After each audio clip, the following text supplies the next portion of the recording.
depuis que je suis gamin, j'ai commencé à capturer des lézards, des insectes, et ça m'a toujours intéressé. Et la passion des reptiles m'a toujours tenu aussi bien quand j'étais dans le domaine professionnel, c'est-à-dire dans les parcs zoologiques. Donc je me suis toujours passionné pour les reptiles, effectivement.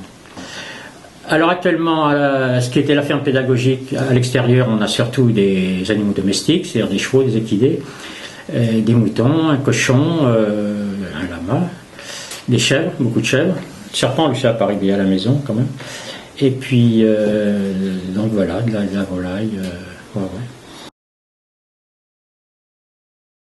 Ben, oui, on était dans un zoo en Bretagne, on faisait des animations dans les magasins, et que ça pouvait se faire à l'époque.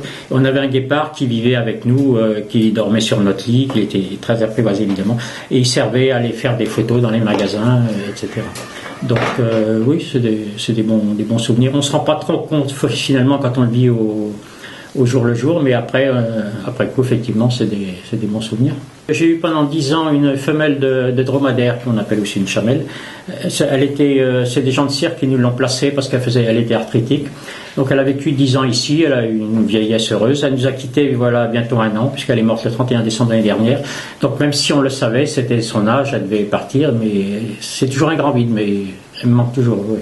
Alors le lama est arrivé, il faisait partie d'un élevage d'une personne qui était une amie qui avait créé un élevage de lama et d'alpaga.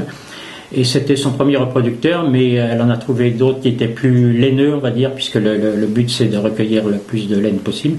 Donc lui-là était moins laineux, donc elle l'a fait castrer, il me l'a proposé, donc il est là maintenant, il va vivre ici jusqu'à la fin de ses jours également. Et puis il va bien, il s'appelle Cusco, et il est un peu caractériel comme tous les camélidés évidemment, mais sinon ça va bien, ça se passe bien. Alors pour adhérer, il y a un site internet qui est www.lescrinsverts72.org.